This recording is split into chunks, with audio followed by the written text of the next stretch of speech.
¿Cómo les va? Esta va a ser la primera de 3 o 4 clases, todavía no sé muy bien cuántas van a ser, sobre el siglo XXI. El siglo XXI atravesado por eso que muy rápidamente podríamos llamar el neoliberalismo, pero bueno, la cosa, como veremos y como analizaremos juntos, es bastante más compleja. A nosotros nos toca pensar la comunicación en el siglo XXI, pensar teorías de la comunicación. Ahora bien, ¿en qué consistiría una teoría de la comunicación del siglo XXI? Porque hoy por hoy, si uno se pone a consultar manuales o a googlear, ¿no? ¿Cuáles son las teorías de la comunicación del siglo XXI? Y bueno, difícilmente se tope con algo elaborado, sistemático, ¿no? Lo que vamos a encontrar en todo caso son pistas, son fragmentos, son retazos que estará en nosotros poder reconstruir para poder pensar efectivamente. Ahora bien, cuando pensamos la comunicación no pensamos meramente en aquello que solemos reducir al espectro mediático, informativo, ¿no? Pensar la comunicación también es pensarnos en nuestra relación con los otros, pensar nuestro modo de estar en el mundo, pensar nuestras modalidades de las percepciones, los discursos, las retóricas, los gestos, los afectos, los modos del pensar y del sentir. Bueno, todo eso contribuye a una trama muy compleja que difícilmente podríamos resumir con el término comunicación. Y por lo tanto difícilmente podamos elaborar una teoría de la comunicación del siglo XXI que sea meramente eso. Teniendo en cuenta todas estas complejidades, es que se me ocurrió dividir este apartado, esta unidad que he denominado el siglo XXI, para que vayamos viendo distintos aspectos en las diferentes clases. Y uno de esos aspectos, que lo podríamos llamar algo así como las consideraciones históricas, sociales, económicas, ¿no? Nos va a llevar a pensar, bueno, ¿cómo surgió esto que han dado en llamar, ¿no? Ciertos autores que se han autodenominado de este modo neoliberales?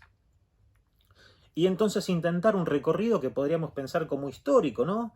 Para ver cómo hemos llegado en Argentina específicamente a tener gobiernos muy afines con esas políticas que ya desde fines de los años 30 comenzaron a ser propuestas en el mundo.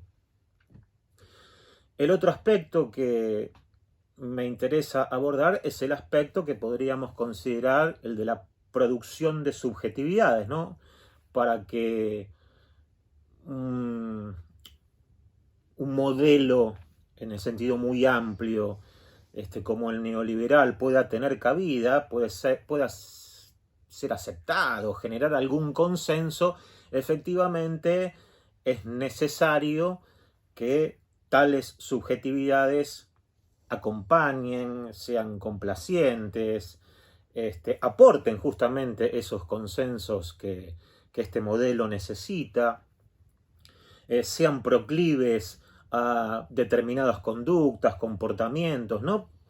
Y por lo tanto, ahí hay digamos, la producción de subjetividades le agrega una mirada que va complejizando este entramado histórico al que nos vamos a abocar hoy. Y también, ¿por qué no? Si bien los aspectos podrían ser muchísimos, no solo estos tres que yo les propongo, en un tercer momento se me ocurre pensar eso que algunos autores dieron en llamar el semiocapitalismo, ¿no? Y que podríamos, definir como las producciones de sentido, los significados, las lógicas semióticas, ¿no?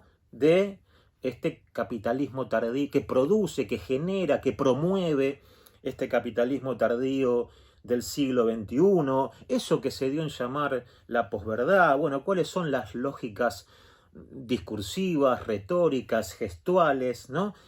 Eso que podría ir configurando un cierto modelo comunicacional dominante en el siglo XXI. Si sobre la marcha se nos va ocurriendo algún otro aspecto, como para ir tejiendo toda esta trama tan compleja, que claramente no se resuelve en lo económico, claramente el neoliberalismo no es una teoría económica, sino que la excede ampliamente, y por lo tanto, como no es meramente eso, sino sería bastante sencillo, ¿no? Pensar este tiempo y pensar este entramado tan complejo, digo, como no lo es, no estaría mal comenzar al menos por un recorrido histórico, continuar por un recorrido más bien ideológico relacionado con la constitución de las subjetividades, con los modos de configuración de los sujetos, etcétera, etcétera, para, en todo caso, concluir, si es que podríamos pensar en alguna conclusión, que con esto que se me ocurrió designar como el semiocapitalismo. Respecto de ese recorrido histórico, nos tenemos que ir, como intentaba decirles hace un ratito, como mínimo hacia los años 30. Digo bien, los años 30, en que tuvo lugar una crisis muy grande del capitalismo, que todos los autores coinciden en calificar como una crisis del liberalismo, la crisis del laissez-faire, ¿no? Esa expresión francesa que alude al dejar hacer, ¿no? Al dejar hacer y dejar pasar, dice la frase, laissez-faire, laissez-passer, ¿no?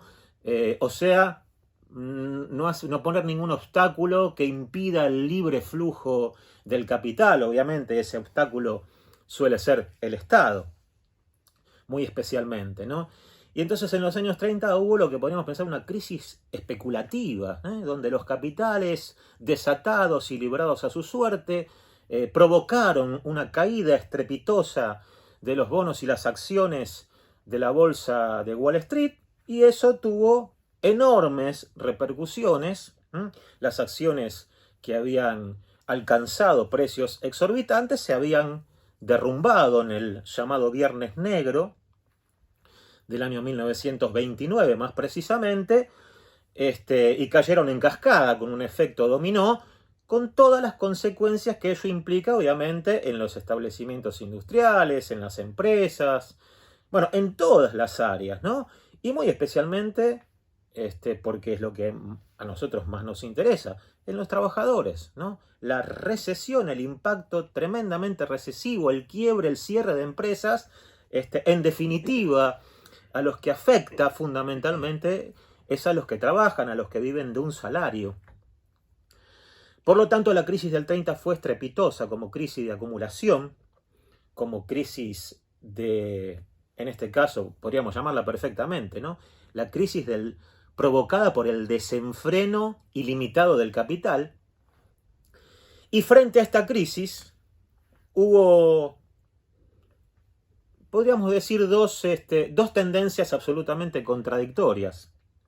Una que se impuso, efectivamente, que es la tendencia que podríamos llamar muy rápidamente keynesiana, que llevada a cabo muy especialmente por Franklin Delano Roosevelt, ¿no? Inclusive se le disputa la autoría al New Deal, que fue ese modelo que impuso Roosevelt en Estados Unidos a partir del año 33, en el que él asume, porque obviamente tenía muchos vínculos con la teoría de Keynes, un economista, John Maynard Keynes, un economista británico, que escribe algún tiempo después su obra más destacada. Por lo tanto, Roosevelt se asume como el padre de la criatura, por decirlo de alguna manera. Lo cierto es que todas las medidas adoptadas por Roosevelt en Estados Unidos, y que le valieron además los calificativos más ridículos, ¿no? socialista, comunista, estatista. Bueno, todavía el término populista no estaba de moda, pero si no lo hubiesen llamado también populista. Y decía que las políticas que aplicó Ruber eran políticas de signo completamente inverso a ese capitalismo del laissez-faire, ¿no? Porque ahora el énfasis, en vez de ponerse del lado de la oferta, se ponía del lado de la demanda, del lado del consumo, del mercado interno, de la producción industrial, de la protección de la producción, de la inyección de dinero en la economía, de la intervención del Estado en la economía, del fortalecimiento de las entidades sindicales, obviamente, que necesitaban dar una pelea en la puja salarial. Bueno, esto era a grandísimos rasgos el esquema del New Deal, que efectivamente dio muy buenos resultados, primero en Estados Unidos y luego en Europa, después del año 48, ya transcurrida la Segunda Guerra, a partir del Plan Marshall, que fue un plan de ayuda norteamericana para la reconstrucción de las industrias europeas. A estos años se los bautizó como los años dorados del capitalismo. Lo podríamos hacer arrancar a partir de los años 30 y entonces tendríamos que hablar de 40 años, pero ciertamente no podemos desconocer que estos años estuvieron interrumpidos por la guerra. Por eso algunos autores hablan de los 30 años gloriosos del capitalismo. ¿Por qué son años gloriosos? Porque son años de crecimiento, son años de expansión, son años de consumo, son años de inclusión y son años de pleno empleo. Este es el capitalismo del pleno empleo. El capitalismo que además tiene enfrente a la potencia soviética, a ese monstruo comunista, y tiene que competir con él. Y por lo tanto, para competir con el comunismo lo que hay que hacer es incluir, generar trabajo. Como decía Keynes, ponerle plata en el bolsillo de la gente, no pensar que la emisión monetaria es un monstruo o que la intervención del Estado siempre y en toda circunstancia debía ser evitada, ¿no? Lo que terminó siendo demostrado en estos 30 o 40 años gloriosos, como más les guste, es efectivamente lo contrario. El Estado que interviene, el Estado que controla, el Estado que le pone plata en el bolsillo de la gente, el Estado que cobra impuestos, obviamente, progresivamente, que le cobra más impuestos a los que más tienen, y en todo caso, justamente, a partir de esa recaudación puede generar políticas de asignaciones sociales, de cobertura jubilatoria, bueno, etcétera, etcétera. Ese es el capitalismo virtuoso de aquellos años. Lo paradójico, podríamos decir, que para ese entonces, hacia fines de los años 30, un grupito muy reducido, que críticos también del liberalismo, pero que criticaban al liberalismo por razones completamente diferentes, autodenominados neoliberales porque entendían que había que hacer una corrección efectivamente al liberalismo. Todo se le había escapado de la mano, había producido esa crisis tremenda y entonces había sido, por sobre todas las cosas, ineficaz e ineficiente a la hora de evitar la intervención del Estado en la economía. Y una de las acusaciones con la que medianamente podríamos incluso hasta estar de acuerdo es que los neoliberales acusaban a los liberales clásicos de ingenuos a la hora de pensar en el mercado como único asignador de recursos, ¿no? Efectivamente, esa libertad de los mercados estaba muy claro que había generado ciertas cartelizaciones, ciertos monopolios, digamos, el poder del dinero se terminó imponiendo efectivamente por sobre las decisiones de los gobiernos y el dinero se fue concentrando en pocas manos. Por lo tanto, digamos, a eso que ellos llamaban la metafísica naturalista, a esta creencia en la existencia de leyes naturales de la economía, como si la economía mágicamente, o por arte de magia, se autorregulara, como si efectivamente existiera algo así como una mano invisible que autorregula los mercados. En eso claramente no creían los neoliberales y por lo tanto su propuesta no era, como se suele creer, el desmantelamiento del aparato estatal, sino, digamos, corregir su dirección, corregir su función. El Estado ya no tenía que ocuparse de intervenir para reasignar, efectivamente, para distribuir la riqueza, sino muy por el contrario, para garantizar la competencia y obviamente barrer todos los obstáculos para los grandes negocios del capital.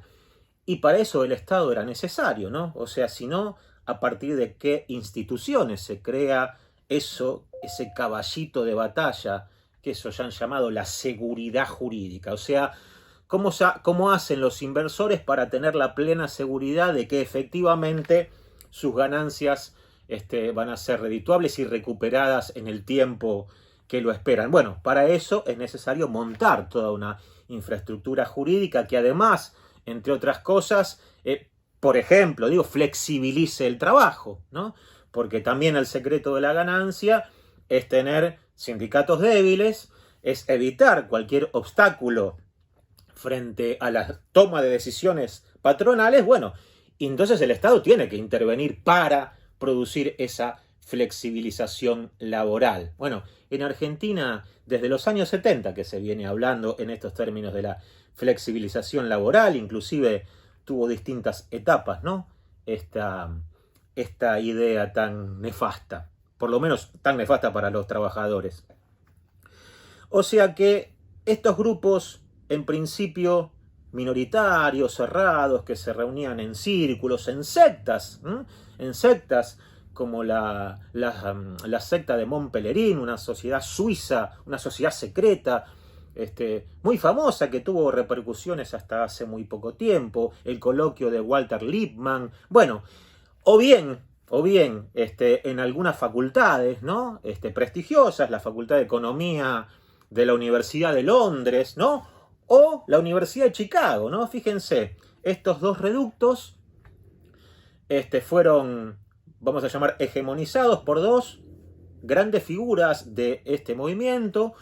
Uno, Ludwig von Hayek, Friedrich Hayek, porque el Ludwig era su maestro, Ludwig von Mises, un austríaco.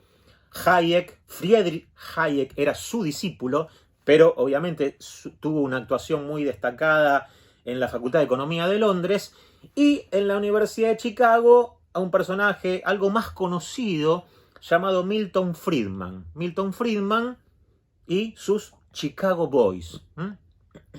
Bueno, todos estos señores, y algunos más, por supuesto, este era un círculo, si bien era un círculo reducido, había grandes personalidades de la teoría económica. Luego cada uno de ellos se hizo acreedor de un premio Nobel, para que se den una idea, pero bueno, en los años 30 todavía estaban agazapados.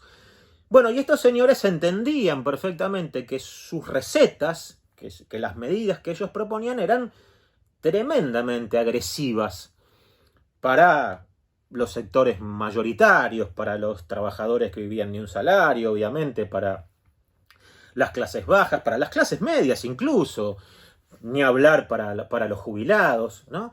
Ellos tenían muy claro que esas medidas que en general, en líneas generales, promovían la apertura comercial, la privatización de lo público, el achicamiento del gasto público y por lo tanto del déficit fiscal, la apertura indiscriminada de los mercados, el no control financiero, de modo que los capitales financieros puedan entrar y salir a su antojo sin tener que lidiar con las barreras que suelen poner los estados, ¿no? La evasión impositiva, bueno, claramente, ¿no? O sea, disfrazada de disminuir la presión impositiva. Eso, obviamente, eso no lo llaman evasión. Bueno, todas estas recetas, ¿no?, inevitablemente, irremediablemente, conducen a políticas de ajustes, conducen a baja de salarios, pérdida de poder adquisitivo del salario, precarización laboral, flexibilización laboral, baja de las asignaciones sociales y de las jubilaciones. Bueno, este menú, ellos mismos entendían que iba a ser muy difícil de asimilar. Y por eso ellos entienden muy claramente, y Friedman fue un pionero en ese sentido, que solo una gran crisis del capitalismo podría abrir, ¿no? Podría abrirse a ese momento de anomia generalizada, de desesperación, y convertirlo en una oportunidad, ¿no? Para que efectivamente todas estas recetas finalmente se vieran como necesarias, ¿no? Y ciertamente ese momento llegó. Tuvieron su premio los neoliberales en los momentos de la llamada crisis de estos estados de bienestar, ¿no? De estos 30 o 40 años gloriosos del capitalismo. Los estados de bienestar europeos, muy especialmente, que comenzaron a conmoverse a partir de la llamada crisis del petróleo, más específicamente en el año 73. Bueno, la cosa es un poco más compleja. Yo voy a decir rápidamente que a partir de ese año se incrementaron los precios petroleros, los países de la OPEP se reunieron y presionaron efectivamente para aumentar el precio del barril. Imagínense cuando se incrementa el precio del principal insumo productivo, bueno, toda la economía se ve resentida. Bueno, y algunos otros factores, como la pérdida de la tasa de ganancia norteamericana respecto de Alemania y Japón. Bueno, lo cierto, más allá de meternos en cuestiones un poco más específicas, lo cierto es que los estados de bienestar comenzaron a tener serios problemas para seguir avanzando en ese sentido, ¿no? Entonces, esta crisis fue determinante como para que los neoliberales sintieran que había llegado su momento, que había llegado su oportunidad, y que ahora sí, en medio de esa anomia, de ese desconcierto, de ese momento crítico, ese momento de desesperación, bueno, era posible que las poblaciones pudieran aceptar y consensuar esas medidas que eran tan terribles. Claro que estos señores fueron expertos en hacer jugar el tema de la culpa, ¿no? La culpa porque, y bueno, la culpa por haber malgastado, por haber despilfarrado. Piensen que toda su prédica consistió en decir una y otra vez sistemáticamente que los estados eran monstruos, máquinas burocráticas que malgastaban, que despilfarraban en actividades improductivas, ¿no? Y por lo tanto, bueno, si los estados eran esos, teníamos que reducirlos a la mínima expresión posible, ¿no? Y entonces, claro, llegaba el momento en que la economía claramente la tenían que manejar los mercados. Aunque repito, ¿no? Esto es algo que no lo hacían público del mismo modo en que esa crítica demoledora contra los estados era que, bueno, ellos mismos necesitaban de cierta institucionalidad estatal para que sus negocios tuvieran réditos, para lograr seguridad jurídica, para que el trabajo se flexibilizara, bueno, para que el sistema impositivo se convirtiera en un sistema absolutamente regresivo. ¿Qué quiero decir regresivo? Bueno, donde los que más tienen, fundamentalmente las patronales, aportan menos, mientras que los que menos tenemos somos los que terminamos aportando más al sistema. Bueno, todo ese momento, toda esa compleja trama social, económica, histórica, bueno, y también simbólica, y también discursiva y retórica, adquiría un giro decisivo en los años 70, a partir de la crisis del petróleo. Pero fíjense, hubo algunos otros acontecimientos que entusiasmaron aún más a personajes como Friedman, por ejemplo, y uno de esos acontecimientos fue el golpe de estado de Pinochet en Chile, en el año 73. Chile fue el primer laboratorio del neoliberalismo, digamos. Friedman se enamora de ese golpe, se enamora de Pinochet, y Pinochet de Friedman terminaron haciendo migas muy rápidamente, porque, bueno, obviamente, Friedman muy rápidamente entendió que mejor aún que esa crisis era un golpe de Estado, ¿no? Porque el golpe de Estado, a través de la instrumentación del terror, efectivamente lo que iba a hacer, digamos, de un modo aún más efectivo que una crisis, es que las poblaciones, en este caso temerosas, asustadas, perseguidas y demás, iban a tener que aceptar esas medidas tan terribles. Entonces, primera experiencia neoliberal, Chile del 73.